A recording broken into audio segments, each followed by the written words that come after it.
Hello, ladies and gentlemen. Welcome, welcome. I welcome to the Real Estate View. I am Miki. I'm joined here by my co-host, Kim and Lorraine. Hello, ladies. Hello. Hello, Hello, ladies. hello. We are ending. I was gonna say we're ending the summer. Like summer is done. Yeah. So We're like sad. going in October. Isn't that I'm crazy? wearing long sleeves now. This is too much. I'm not ready. Well, today I'm It, wearing short sleeves, it's but inevitable.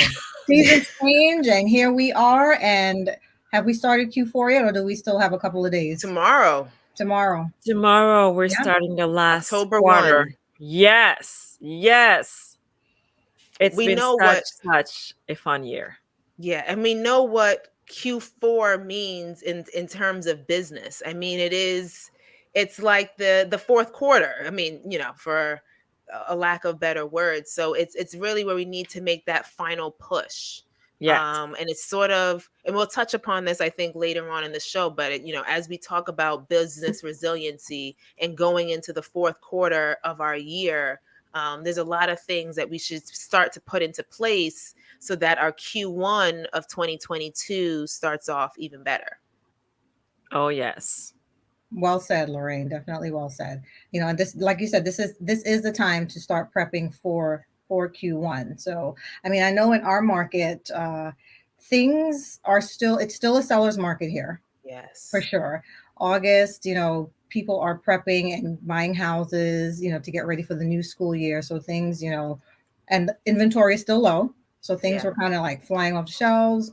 People are getting into bidding wars, but there's still business is still being done here. So And you know what's Crazy. interesting, and definitely you ladies, I would love to hear how it's going in your markets. But see, I'm in New York, and so I feel like the unofficial end to the home buying season sort of happens right after Labor Day or right before Labor Day. So because everybody wants to be settled before going back to school, Yes. yeah, and Yes. with everything happening now, people are now going back to work. So this is like a whole new transition period. So I'm wondering if maybe um, even though things generally slow down around this time and then sometimes pick back up, right before the holidays, if we're even going to have that slow period. Because to your point, Kim, I mean, people are snatching up houses left and right, and I feel like that momentum will continue.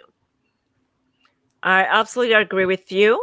I mean, in our market in Baltimore area, DMV, we do have this kind of a little bit slow down period, but it's like weeks, maybe like three maximum 4 weeks because people have been on vacation, some of them, getting ready for school, all of that. But then after that, it just picks up because I guess they want to have a house for the holidays, right? So if That's you're just, in a, if you want to spend Thanksgiving into new house, well, you have to look for your house or you have to close on it right now. I mean, we're October, so yeah. how about the time to, put your offer in, offer being accepted, and then close it so that you're on time for the holidays.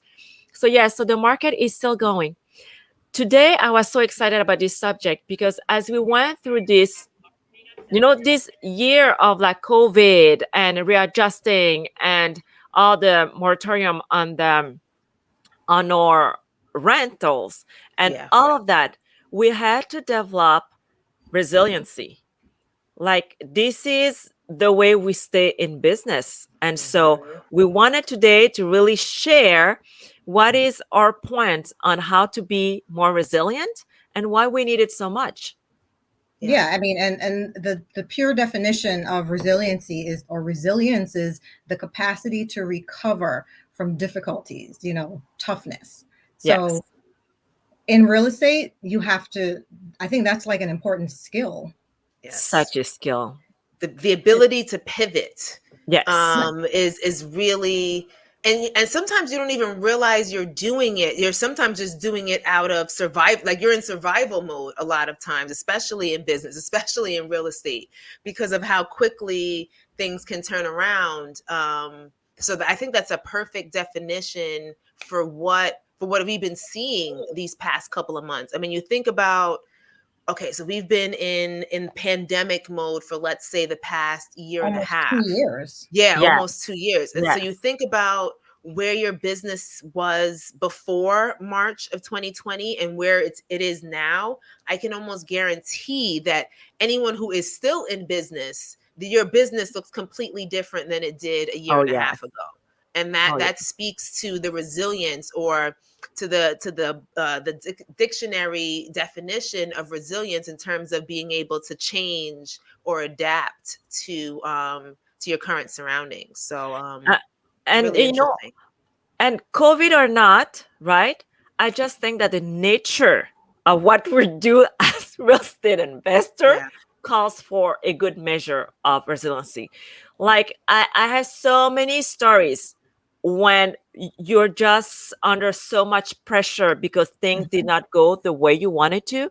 Um, like I don't remember if you remember that building that we were doing, that triplex, where we went in. It was, you know, it was so bad. We knew it was going to be a full gut. We knew all of that. But when the back wall of the entire building fell off, like this was like uncharted territory. Like we That were was just pretty like, scary. okay, it was just like, here we go. Rehab budget is out of the roof. And then the roof did collapse also. But everything that was going wrong, like went wrong. And we were in COVID, so inspection, permitting, everything is like super slow. And then you don't have the materials and you wait for everything. It was just, but the lessons learned at the same time when you're in that crazy mode, like you're saying, surviving. So what helped you, Lorraine and Kim? Like, what helped you when your world swings in such? Not only is it super fast, like it's super quick, like it turns, like you go like from light to dark, like it's like a switch Yes. that went on. That's how things go in our world. Like it's not a smooth ride. It's just like boom, boom. Next day you Yeah. wake up, the bomb has gone. It's just like that's how it is. So how do you stay composed and see through so that you're actually making the right decisions for that turnaround for your company, for your business? I mean, I'll, I can, oh no, go for it, Kim. yeah. I mean, in real estate, if you're looking for smooth sailing, that's not going to happen. You're literally in the wrong business, in Oh real yes. estate. And even being as an entrepreneur, owning your own business in general, nothing ever goes according to plan, you know, but you just have to find an inner calm. You just have to take a step back. And that's usually what I do when things go awry, and they tend to do that like early in the morning. Like once you get an email or a phone call early in the morning, it's usually not good. That's so true. Like, why is it that it's like that? Have They you save noticed that? the It's like, bad news. yeah, They it's save like it like, share the bad news early in the morning. yeah, let's let her get a good night's sleep and just hit her with it tomorrow morning. So she has the whole day to recover. So you usually you have to just take a step back and think. You got to calm down because it's very easy to get riled up in this business. Yes. And you don't want to fly off the handle because you don't want to come off as somebody who's difficult to work with. So you just have to take a step back and calm down, do a little meditation if need be, Oh and yes, yes, yes. I'm all for it. reassess and think clearly. You just need to clear your mind. I I just would, want to say that yeah. sometime it takes 3 meditation. It takes Like don't give up on yourself. Like if you don't Yeah. get to the quiet space, just go for it.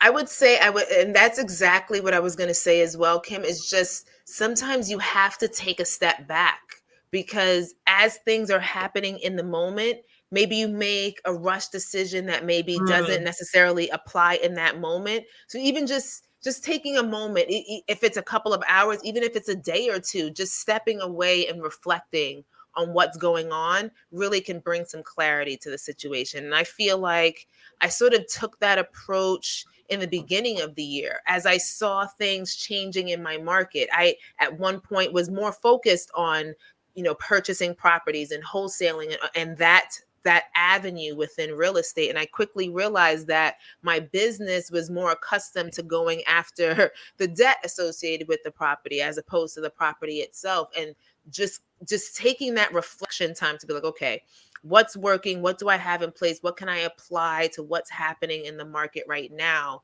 And even just doing that shift made a world of difference in my business. And I think sometimes as business owners, we are afraid to kind of step outside and Mm. reflect because we're so into the business. But yeah, I would absolutely agree. Taking that step, taking those moments, whether it's, having your morning coffee, whether it's doing yoga or meditation in the morning, just to kind of center yourself and get clarity is super important. I, And being, go ahead, yeah, Mickey. I was just gonna say, because we were talking about, taking that step back, how important it is. So there's this great book that we love that we want to share with you today as we're talking about resiliency. It's called The Majesty of Calmness, and by William George Jordan. And this is one of the quotes that I like. He says, to be ready for the great crisis of life, we must learn serenity in our daily living. Calmness is the crown of self control. And so for me, it feels like if we are in a habit, right? I mean, like Kim, if you can't really go on into a crisis and say, okay, this is the day I start to meditate. Here I go, No. right? All right, the wall just fell off from my building. I am going to meditate right now. This is happening right now. I am meditating. That's not how it is, and it won't work. So it's the habit of cultivating those quiet time daily. I mean, it's not just once a week. It's a daily habit that we have to cultivate so that we can reach to that inner power when the crisis arise, because we know that they will come. It's just part of our journey. Yeah, yeah, you're right. And as women in real estate and entrepreneurship, you know, we're kind of looked at like we're supposed to know everything and everything is supposed Mm, to go right. Because if we misstep or if we fail, I think we're hardest on ourselves. And then we Absolutely. also have, the outside, influence as well. So, for us, we do have to be kind to ourselves when we do make these mistakes and things go wrong, because it's just the nature of the business. It's just the nature of life. Things don't go right all the time. And with that back wall situation at your house, like, I literally would have fallen apart. you know had I not practiced all of the things that I need to do in order to keep myself calm and deal with situations like that. you know and that's a tough situation. for us, so I share this as as an example of like business going wrong and things not going the way we projected. But at the same time, when that back wall fell, we were like, okay, things are just going so bad. We have to find a way. So we got to be creative. And into that creativity, we found out that we could actually add square footage to that building, making those apartments into 2 bedrooms, 1 bath instead of the 1 bedroom, 1 bath that they were. So now that the project is finished, I mean, we made profit.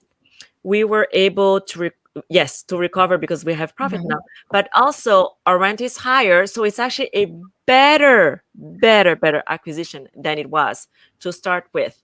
So I sometimes, not sometimes wonder, but I just figure out that when things don't go the way you want to, is it possible that it's just like another new door that is Mhm. open for like new possibilities, and that if you're calm enough to see it, you are going to have this amazing opportunity for you. Yeah, I But I think there's a think, saying that where yeah. people say, a setback is a setup for a comeback. I love that. Did I say it right? I think that's the way it goes. Yeah. Sounds good to So me. that's It sounds good. We'll be how it like, was for this is you. by Kim. This is by That's Kim. right. Quote Yes. by Kim. Yeah.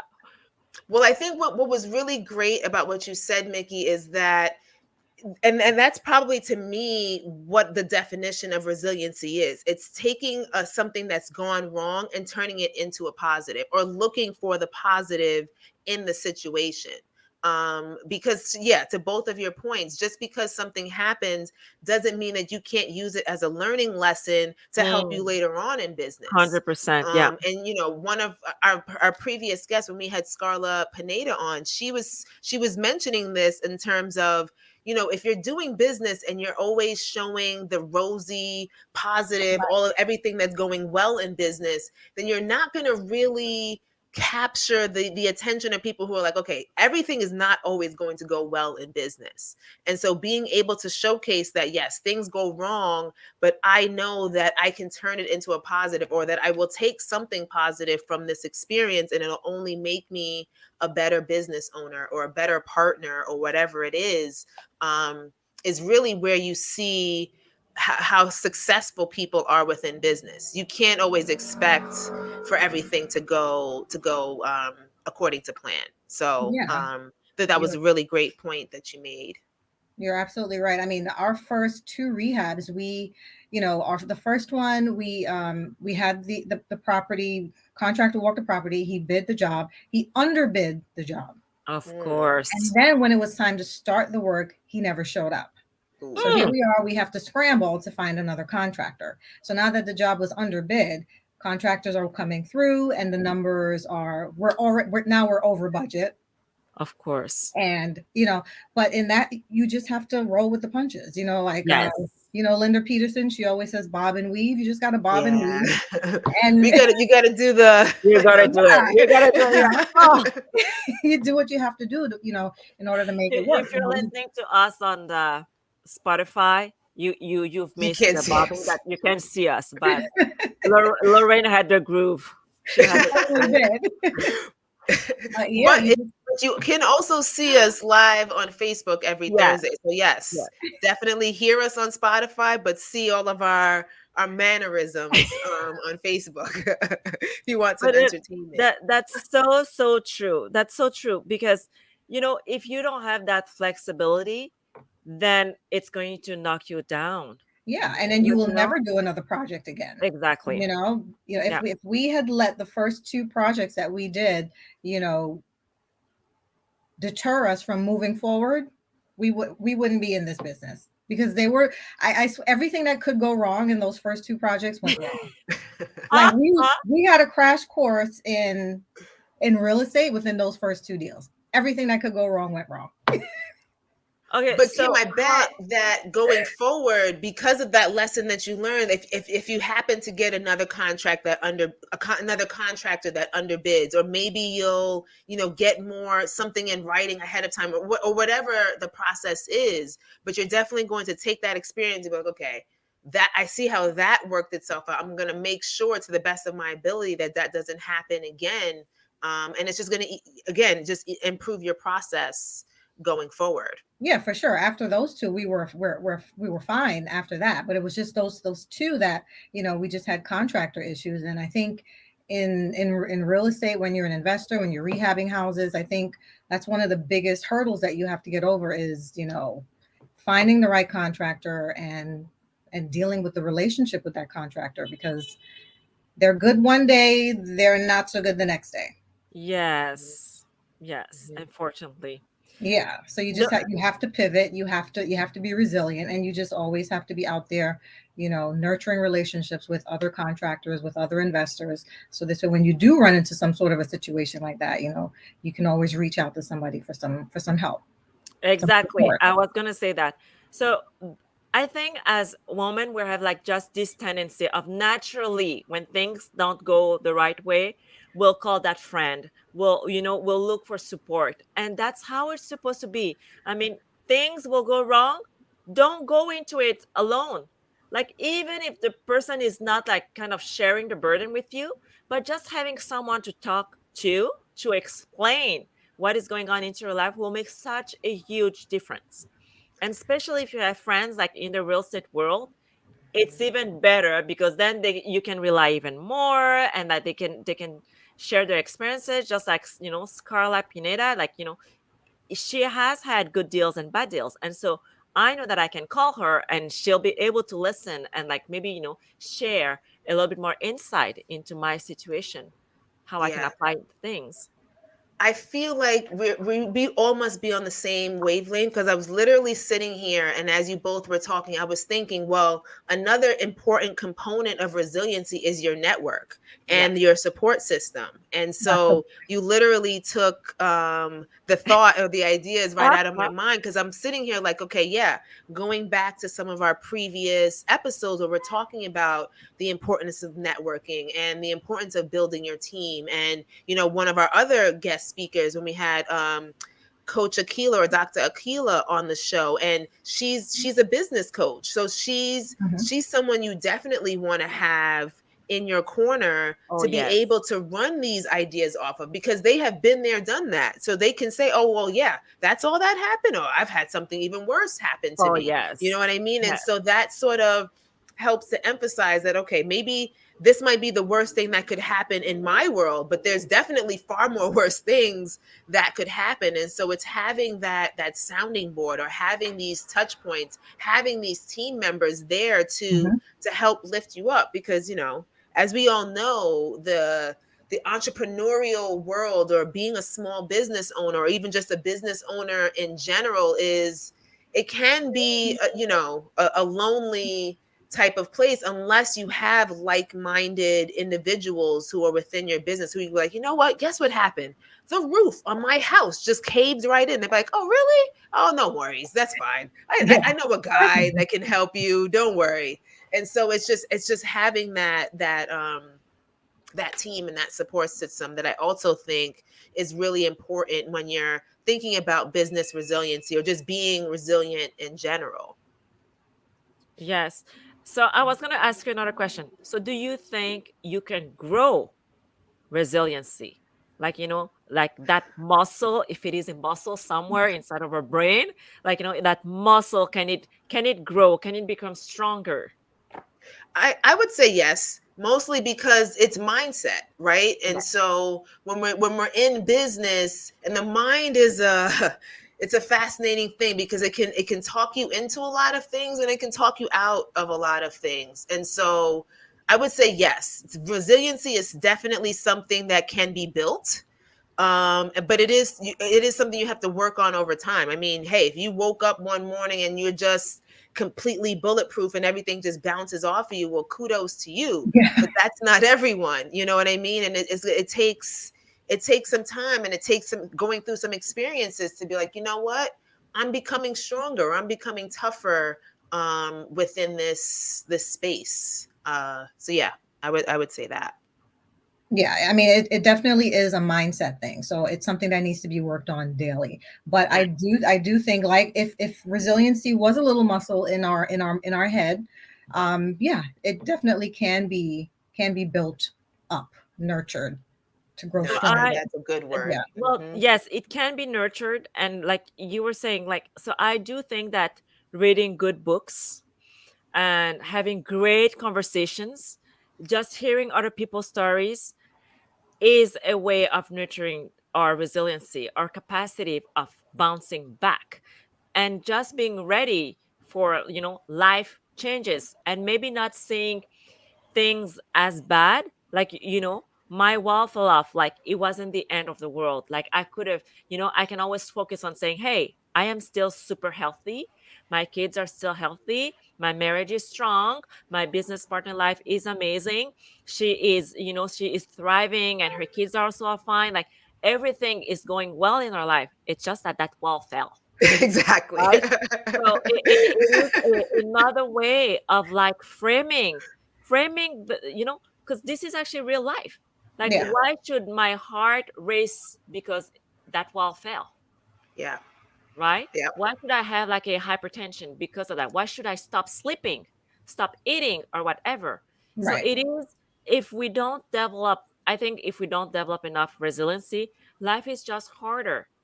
Life gets tougher for people that have less of that. So Yeah. I It's wanted just, to, yes, go ahead.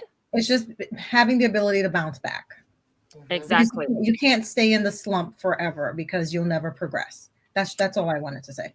And I people wanted to do get finish. stuck there. Yes. So I wanted to finish our conversation because we're getting closer to our mark there, 30 Yes. minutes mark.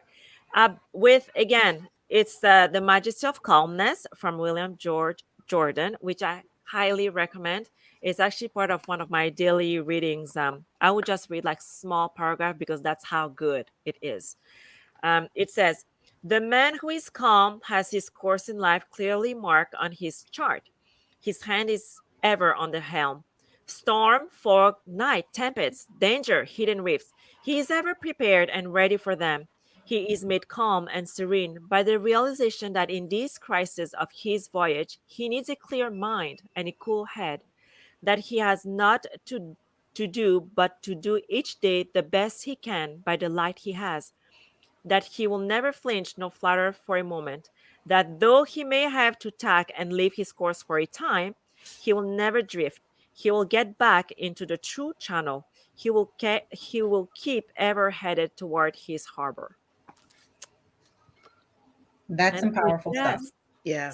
so powerful, right? Yeah. That when we know that getting through that and being resilient rests into our ability to be calm, clear minded, like this is where we need to work.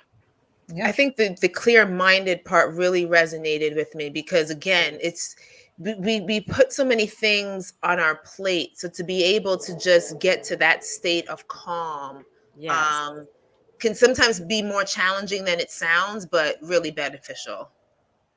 yes, Yeah. And just like taking care of yourself, your mind and your body, so that yes. when challenges do arise, you're able to face them. Yep. Yeah. So, ladies, this was an absolutely great conversation. Yes, it's so great to be back with you, I ladies. We know had a me, couple of me weeks Yay! off, so sweating. this is great. Great, So great, until great. until next week, every Thursday at 4 p.m. Eastern, know your why. Know your heart. And know your purpose. Thanks for joining, everyone. Bye. Bye. See you next week. Happy Halloween. Oh yeah. Yes.